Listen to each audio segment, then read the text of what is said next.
Now, what exactly makes your business fundable? There are two sides to becoming fundable. The first is your personal credit profile, and the second is your business structure. Both of these needs to be set up in the correct way so that lenders will see you as someone they can rely on to repay them if they do offer you funding. Now, we just touched on your personal credit profile, and we see that it's an important component in the process of becoming fundable. So let's take a look at what's actually on your personal credit profile, and let's dive a little bit deeper into it. Your credit profile is a summary of your credit history and financial behavior. It typically includes several key components, including your credit report.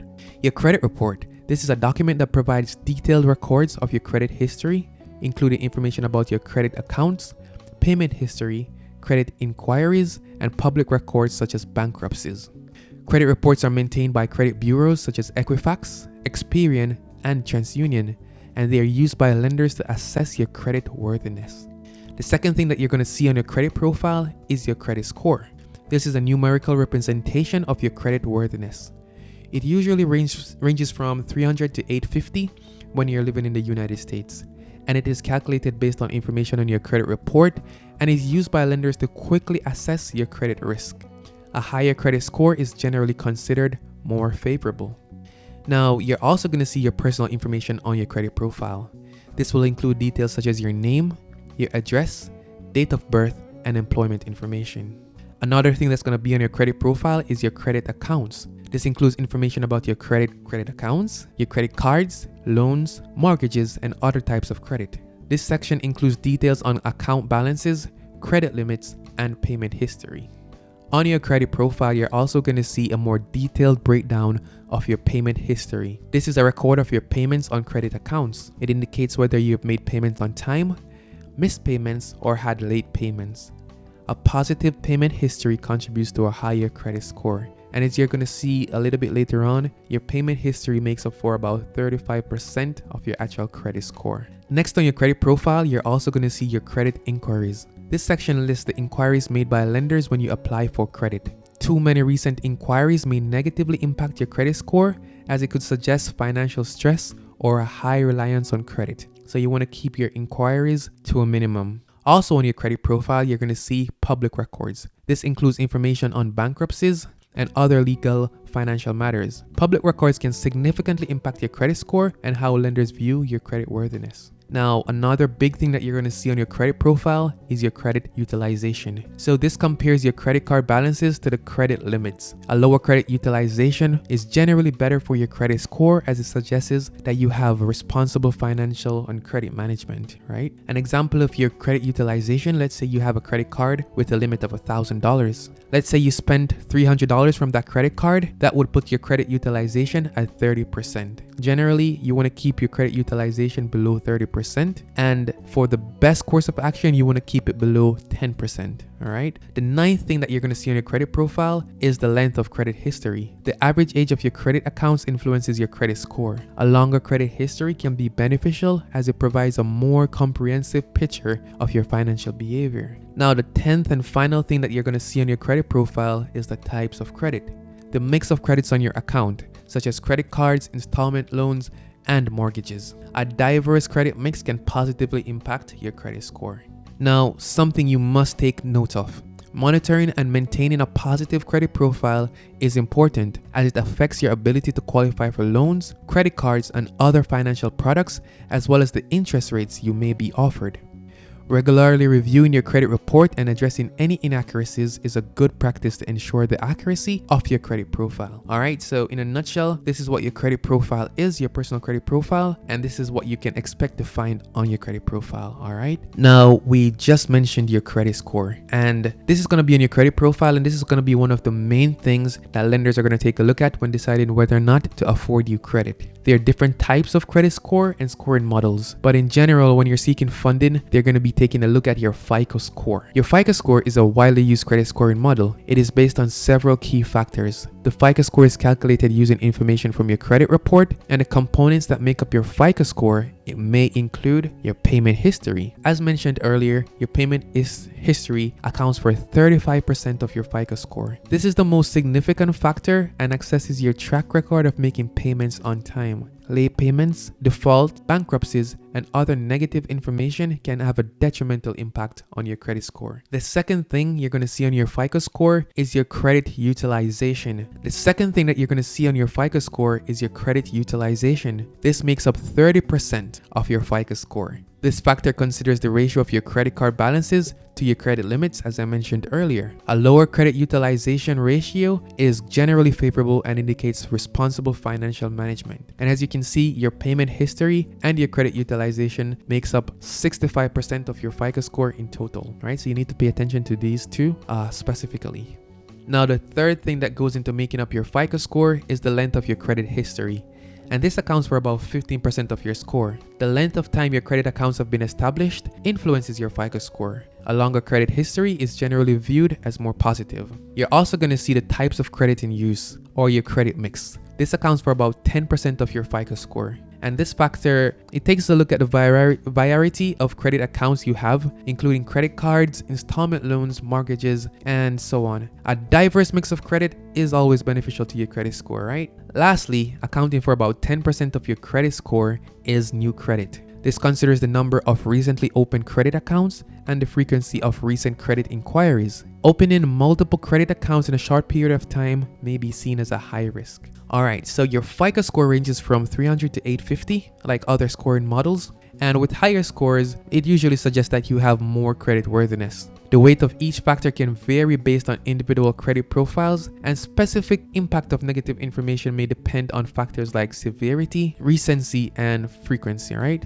And let's say you have some late payments on your account. So if you have frequent late payments, this will have a greater negative impact on your credit profile as opposed to, let's say, 1 or 2 late payments, right? So you want to stay on top of that. Now, it's important to note that while the FICO score is widely used, there are other credit scoring models like the Vantage scoring model, and lenders may use variations of these models, right? Additionally, each credit bureau, Equifax, Experian, and TransUnion may generate its own version of the FICO score based on information in its credit reports. Now, regularly monitoring your credit report, as I said before, and understanding these factors can help you manage and improve your credit score over time. So you have to stay on top of that. All right, so we understand better what is your credit profile and what's on your credit profile. We also understand what is your FICO score and what goes into making up your FICO score. Now let's take a look at what makes up the perfect credit profile. While there is no one size fits all definition for a perfect credit profile, lenders generally look for certain attributes that indicate responsible financial behavior. Here's a list of factors that contribute to a strong and attractive credit profile. First up, you want to have excellent payment history, consistently making on-time payments on all credit accounts, including credit cards, loans, and mortgages.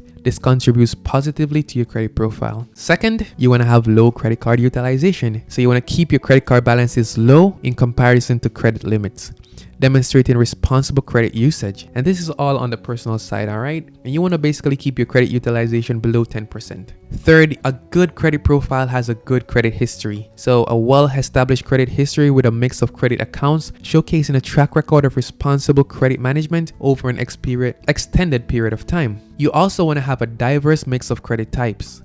Having a variety of credit types such as credit cards, installment loans, and mortgages can positively impact your credit profile. Number 5, this is super important. You want to ensure that when you're seeking funding, there are no negative remarks on your credit profile. A clean credit report without bankruptcies, foreclosures, repossessions, or other significant negative entries like late payments is superb. Now, the next thing that contributes to a positive credit profile is your ability to demonstrate stable income or steady employment. A steady job and a consistent income provides lenders with confidence in your ability to repay borrowed funds. The perfect credit profile will also have limited new credit. So you want to avoid opening too many credit accounts in a short period of time.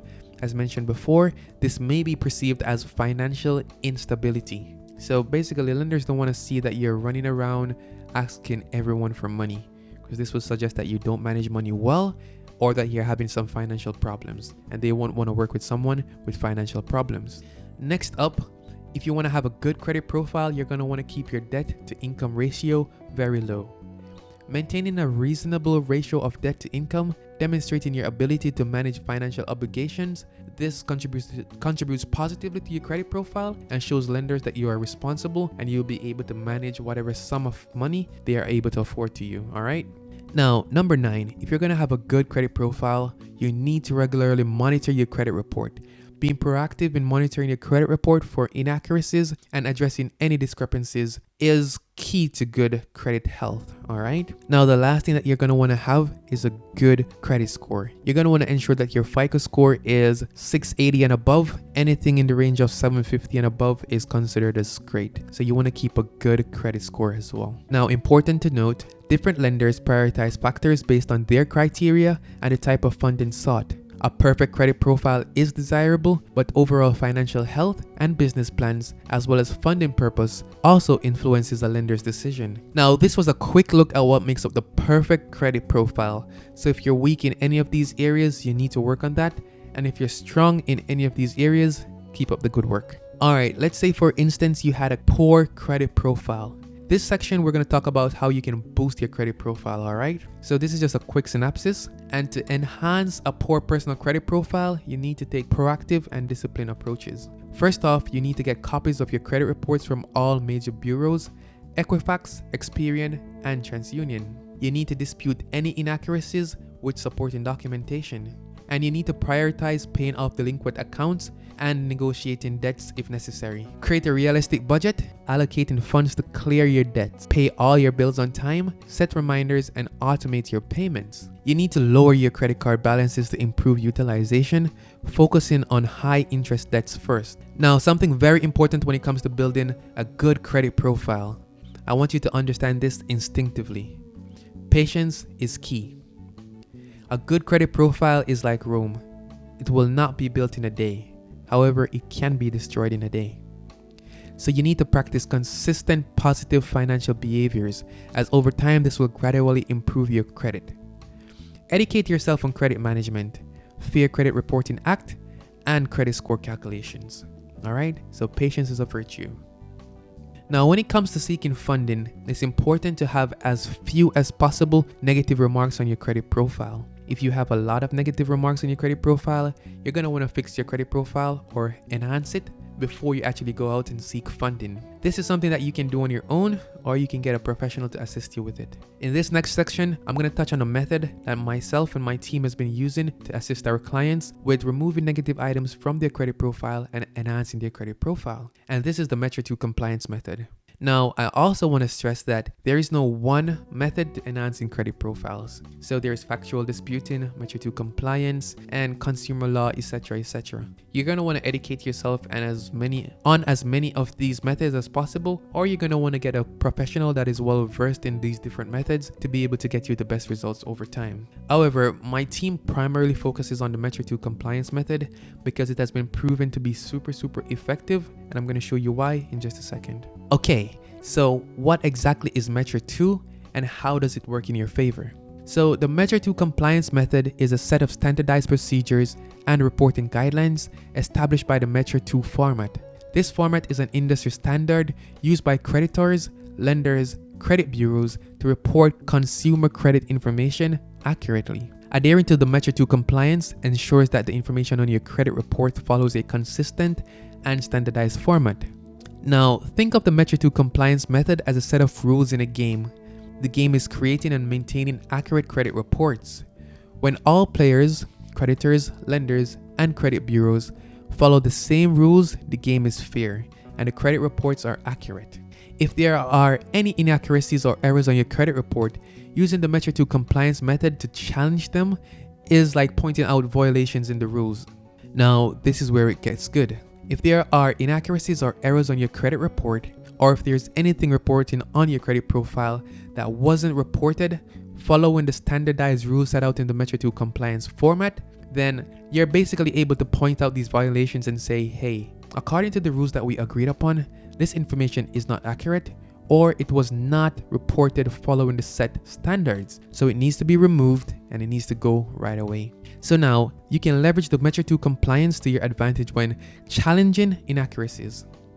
By pointing out discrepancies in the way the information is reported, whether it's about payment history, account status, or other details, you're essentially saying, let's play by the rules and let my credit report reflect my financial story accurately.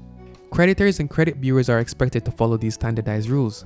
And if they deviate, you have the right to dispute these violations and deviations using the Metro 2 compliance method. It's a way to ensure fairness and accuracy in the portrayal of your credit history, much like making sure everyone in the game follows the agreed upon rules. Alright, so how can you actually make use of the Metro 2 compliance method and have this work in your favor? Basically, the Metro 2 compliance method is where you're going to go ahead and create Metro 2 compliance letters to challenge inaccuracies or reported items that are on your profile. There are softwares out there that you can use to get this done, or you can hire a professional who knows this method. So if you're interested in learning more about the Metro 2 compliance method, comment the word Metro 2 below, and I'm definitely going to reach out to you, or a member of my team is going to reach out to you. We're going to provide you with guidance on how you can do it on your own, or if you're looking to get someone to do it on your behalf, we can definitely assist you with that as well. All right. So now let's do a quick recap of everything we've covered so far for a brief refresher. All right. So far we've taken a look at the role your personal credit profile plays in helping you to secure funding that you may need for your business. And we also looked at what lenders are looking for when they're considering if they're going to give you any kind of credit. We also discussed the importance of having a good credit profile, cleaning up your credit profile, and the Metro 2 compliance method. So that's a quick breakdown of your personal credit and what it needs to be like if you're going to seek funding, if you're going to become fundable. In the next section, we're going to take a look at the business side. We're going to look at how to set up your business entity and so on. So let's continue.